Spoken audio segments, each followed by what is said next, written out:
예수님께서 누가복음 24장 44절에 보면 구약성서 전체를 모세의 율법과 선지자들의 글과 시편이라고 이렇게 말씀하신 적이 있습니다. 이렇게 구약성경은 크게 율법서와 선지서와 성문서로 나누어서 되어 있다고 말할 수 있습니다. 네, 시편이라든지 잠언, 욥기, 아가서, 룻기, 애가 또 이런 말씀들, 전도서와 같은 말씀들은 바로 이 성문서에 해당되는 말씀입니다. 이 성문서의 말씀은 앞에 율법서나 선지서하고는 관점이 매우 다릅니다. 율법과 선지서는 하나님이 그의 백성에게 직접적으로 주신 말씀, 직접적인 계시라고 한다면 성문서는 하나님의 직접적인 계시라기보다는 하나님과 그분의 말씀에 대한 이스라엘 백성들의 고백들, 반응들이었던 것입니다. 그렇기 때문에 그들이 경험한, 그들이 겪었던 하나님은 이런 분이다, 하나님은 참으로 이러신 분이다라는 그 고백이면서 또 하나님은 이 고백들을 하나님의 말씀으로 다시 인간에게 주고 계십니다. 다시 말하자면은 사람이 하나님께 드린 말씀이면서 동시에 하나님이 인간에게 하신 말씀, 그것이 바로 성문서인 것입니다. 이 시편은 바로 이런 하나님을 향한 믿음의 사람들, 이스라엘 백성들의 고백이면서 그 고백을 하나님이 다시 우리에게 하나님의 말씀으로 주고 계신 그런 내용인 것입니다. 시편의 내용은 정말 하나님을 신뢰하고 또 하나님의 주심을 말씀을 따라서 살아가면서 사는 그 사람 부딪혀오는 그 수많은 상황들, 그리고 어려움들, 그리고 그 안에서 있었던 기쁨, 감사, 찬양, 고통에 대한 호소, 도움을 간구하는 내용들, 이 모든 것이 여기에 고스란히 녹아져 있습니다. 그런가 하면 또 그런 모든 것이 노래로, 찬양으로 승화되어져 있는 것, 그것이 시편, 그야말로 시들의 묶음인 것입니다. 오늘 이 시편이 바로 1편과 2편의 큰 어떤 서론으로부터 시작되고 있습니다. 오늘부터 2월부터는 이 시편을 우리가 함께 묵상하게 됩니다. 그들이, 이스라엘 백성들이 하나님을 어떻게 경험하고 하나님을 그 입술 가운데, 아니면 그 삶의 가운데, 때로는 고통 가운데 어떻게 고백했는지, 그리고 그 하나님을 어떻게 찬양했는지 우리가 그 말씀을 듣기를 원합니다. 뿐만 아니라 그 말씀을 듣고 또 그 말씀이 나의 고백이 되어서 하나님 앞에 다시 찬양으로 올려지는 그런 귀한 역사가 여러분과 저에게 있기를 소원합니다. 1편과 2편은 이 시편의 150편이라는 전체의 찬양의 주제를 소개하는 그런 서론적인 내용을 담고 있습니다. 그것을 바로 복이라고 말하고 있습니다. 무엇이 복인가? 바로 이것이 복이다 라고 시편의 기자는 고백하고 있는 것입니다. 그것이 무엇입니까? 무엇이 복입니까? 여러분은 그 복을 어떻게 고백하고 계십니까? 여러분은 복 가운데 거하고 계십니까? 이 시편의 기자는 바로 이렇게 고백을 하고 있습니다. 복 있는 사람은 악인들의 꾀를 따르지 아니하며 죄인들의 길에 서지 아니하며 오만한 자들의 자리에 앉지 아니하고 복 있는 사람은 이러이러한 것을 하지 않는다라고 이야기하고 있습니다.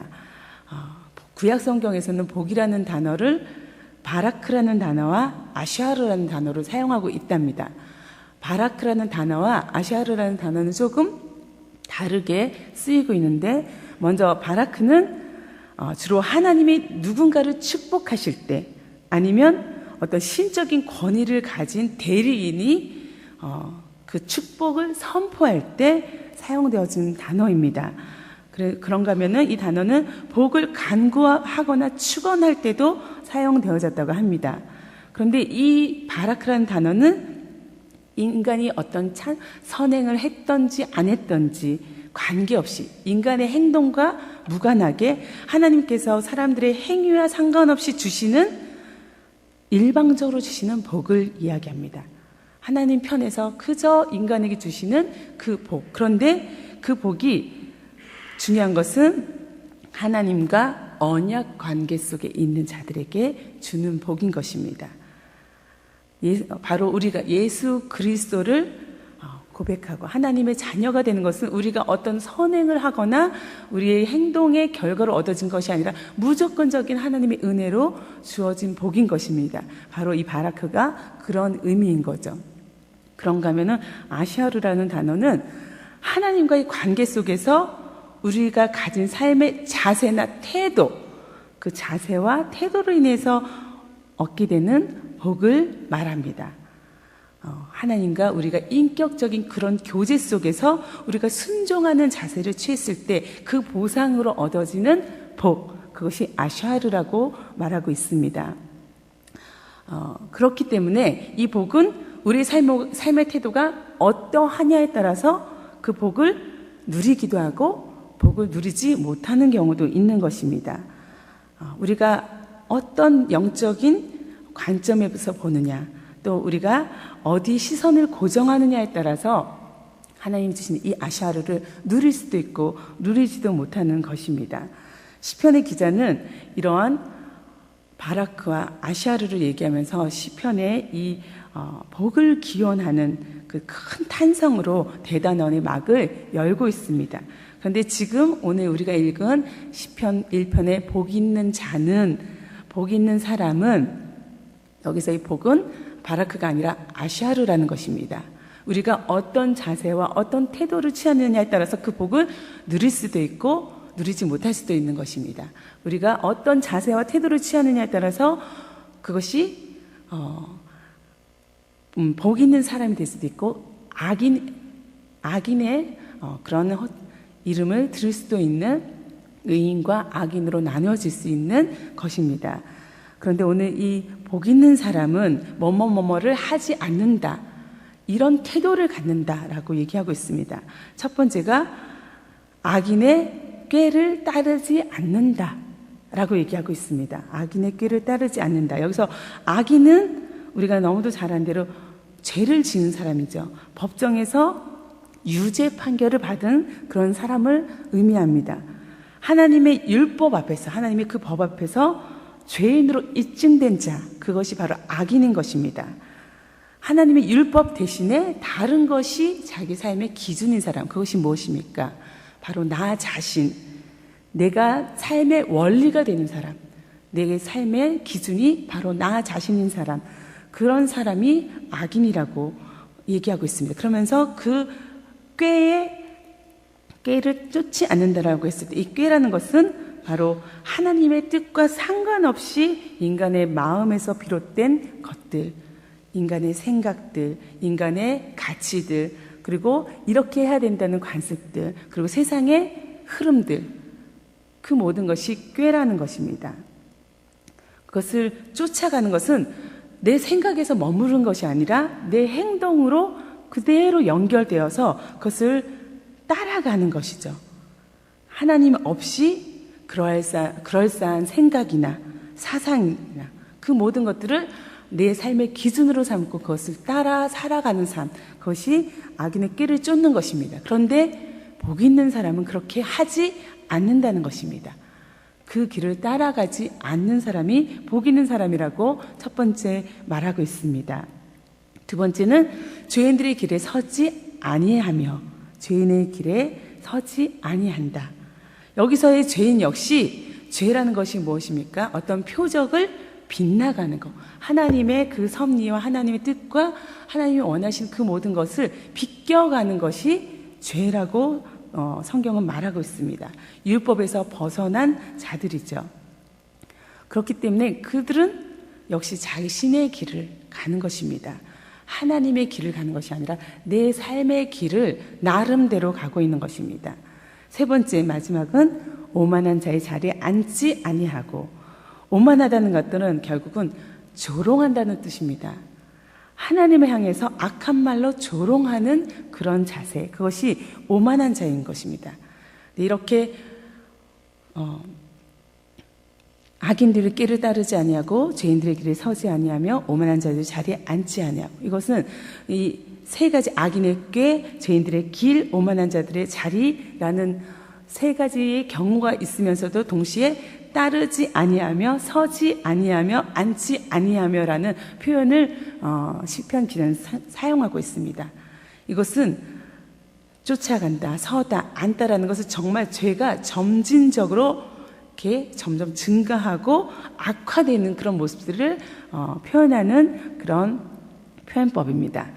우리가 죄 가운데 있는 것만이 아니라 그것을 따라가고 그 안에 서고 아예 주저앉아버리는 그런 삶의 모습들이 우리 안에 있습니다. 그 죄의 모습들이 우리 삶 가운데 있는 것입니다. 그런데 그렇게 하지 않는 것, 그것이 복된 자라고 오늘 성경은 우리에게 말해주고 있습니다. 그런데 이 1절이 뭐뭐 하지 않는 것의 소극적인 모습이라면 2절은 뭐뭐 하는 것, 적극적인 측면에서 의인은, 복된 사람은 어떤 사람인지 우리에게 가르쳐주고 묘사하고 있습니다. 그래서 2절의 말씀은 우리가 함께 읽기를 원합니다. 다 같이 읽겠습니다. 시작. 오직 여호와의 율법을 즐거워하여 그의 율법을 주야로 묵상하는 도다. 예, 여호와의 율법을, 하나님께서 우리에게 주신 그 교훈의 말씀과 그 훈계와 그리고 기록된 말씀, 그리고 전체적으로 하나님이 우리에게 주시는 그 메시지, 그것을 어떻게 합니까? 즐거워하는 것입니다. 기뻐하는 것입니다. 그래서 그것이 너무도 좋고 좋아서 그 율법을 주야로 밤낮으로 묵상하는 자, 그것이 복된 사람이라고 이야기하고 있습니다. 의인은 바로 하나님의 율법에 대하여 기쁨으로 반응하는 자, 그것이 의인이라는 것입니다. 그리고 그 율법과 계속적인 관계를 맺는 삶을 사는 것입니다. 여기서 율법이라는 것은 오늘날 우리에게는 하나님의 말씀인 것이죠. 복음인 것이죠. 오늘 우리가 만나는 이 말씀인 것입니다. 근데 이 말씀을 정말 종일토록 묵상하면서 그 말씀을 따라 살아가고자 하는 그런 자세와 태도를 가지고 그 영적인 자세 가운데 하나님과 끊임없는 관계 속에 나를 묶어두는 것입니다. 나를 오늘 아침 이 시간에만 이 말씀 가운데 관계하는 것이 아니라 그 말씀이 오늘 하루를 이 아침부터 잠들 때까지, 아니 잠잔 이후에도 나를 붙들고 인도하시고 주장하시고 그렇게 살아갈 수 있도록 나를 그 말씀 속에 순종하며 살아갈 수 있는 그 힘을 주님으로부터 공급받도록, 내가 일을 하는 가운데든, 내가 밥을 먹는 가운데든, 내가 누군가를 만나는 가운데든, 내가 누군가와 대화 가운데 있던가, 모든 상황 속에서 그 말씀이 나를 끌어당길 수 있도록, 이끌어갈 수 있도록 그렇게 하는 것, 그것이 묵상인 것입니다. 그 말씀을 잠시 생각하고 끝나는 것이 묵상이 아니라 오늘 하루도 내가 이 순간에 이 말을 하는 것이 하나님의 말씀대로인 것인가, 내가 이 순간에 이런 판단을 하는 것이 내가 하나님의 뜻대로 사는 것인가, 그 교훈대로 사는 것인가를 끊임없이 생각하며 그것에 순종하고 순복하는 그것이 그 말씀을 묵상하는 자의 태도인 것입니다. 하나님의 말씀은 정말 끊임없이 변화하는 이 세상 속에서 변함없이 우리 삶의 그런 기준이 되어야 하는 것입니다. 자신의 어떤 경험이나 또 내가 이렇게 장사를 해보니 이렇게 해야 되더라, 그리고 내가 얻은 지식들, 노하우들, 친구들의 조언이든 또 내가 멘토로 삼고 있는 교사이든 그것을 통해서 기준 삼는 것이 아니라 내 인생의 기초를 이 말씀에 두는 것입니다. 그래서 정말 흔들리지 않는 그 반석 가운데 나를 박는 것입니다. 모래 위가 아니라 반석 위에 세우는 것입니다. 그러면 어떻게 해요? 그는 시냇가에 심은 나무가 철을 따라 열매를 맺으며 그 잎사귀가 마르지 아니함 같으니 그가 하는 모든 일이 다 형통하리로다 라고 고백하고 있습니다. 이렇게 주님 앞에 나 자신을 세울 때, 주님 앞에 믿음의 자세로 나아갈 때 정말 내 삶은 시냇가에 심은 나무가 시절을 둬서 과실을 맺는 것 같은 그 풍성함을 누리게 된다고 고백하고 있습니다. 여러분들은 비행기를 타고 많이 다녀보셨기 때문에 상공에서 하늘 위에서 이 땅을 내려다본 경험이 많이 있으실 겁니다. 저는 항상 비행기를 타면 불편하더라도 꼭 창가에 앉았으면 좋겠다라는 바람을 갖고 있습니다. 왜냐하면 창가에 앉아서 하나님이 만드신 이 세계를 보는 것만큼 너무도 즐겁고 기쁜 일이 없기 때문입니다. 너무도 그 일은 즐거운 일이고 나를 겸허하게 만드는 그런 일입니다. 그래서 세상을 내려다보면 어쩌면 이렇게 세상이 놀랍게도 창조되었을까? 그리고 이 창조된 대로 운행하고 흘러가고 있을까? 이 하늘과 빛과 저 땅과 산과 바다와 물들, 이런 것들을 보면 참 놀랍다는 생각을 하는데, 그 중에서도 이 높은 산들 사이사이에 흐르고 있는 계곡들, 물들을 보면 참 놀랍다는 생각을 하는 게, 산이 아무리 메마르고 민둥산이고 아무것도 없는 그런 산일지라도 물이 흐르고 있는 계곡 주변은 어떻습니까? 거기만 푸르른 색깔을 갖고 있는 모습을 발견하게 됩니다. 거기는 정말 잎사귀가 있고 거기는 생명이 있는 것을 하늘 위에서도 분명하게 발견할 수 있습니다. 이렇게 물이 흐르는 곳, 시냇가가 있는 곳은 나무가 있고 생명이 있고 거기에 열매가 맺어지는 것을 우리가 너무도 자연스럽게 보게 됩니다. 자연스럽게. 물이 흐르는 곳은 이런 열매들이, 과실이 시절을 따라, 그 때를 따라서 저절로 과실을 맺는 것입니다. 우리가 주님의 그 강줄기, 물줄기 가운데, 그 은혜 가운데, 말씀 가운데 그냥 접붙여 있고 그 시냇가에 심겨져만 있어도 그 뿌리가 심겨져서, 그 뿌리가 깊이 내려져서 그 물들을 다 흡수하고 그 물들로부터 공급받은 그 모든 것이 열매로 나타난다는 것입니다.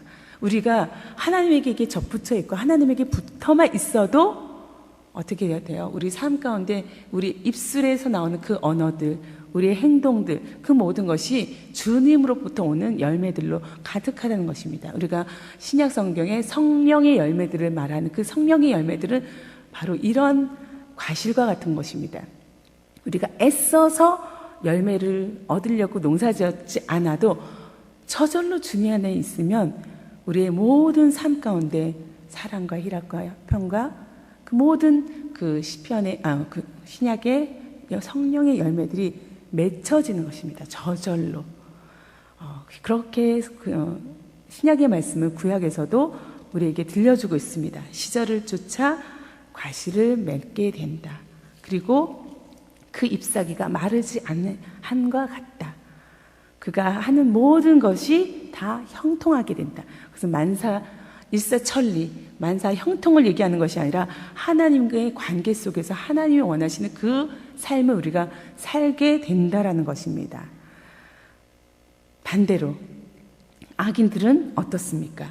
4절부터 5절의 말씀은 악인들은 그렇지 않다, 그렇지 못하다라고 얘기하고 있습니다. 악인들은 오직 바람에 나는 겨와 같다. 그러므로 악인들은 심판을 견디지 못하며 죄인들이 의인들의 몸에 들지 못하리로다 라고 얘기하고 있습니다. 그들은 바람에 나는 겨와 같다. 정말 허무한, 가볍게 정말 그 바람에 날리는 그 겨처럼 허무하게 그 악인의 삶이 다 사라져 버린다는 것입니다. 그 허무함을 얘기하고 있는 것입니다.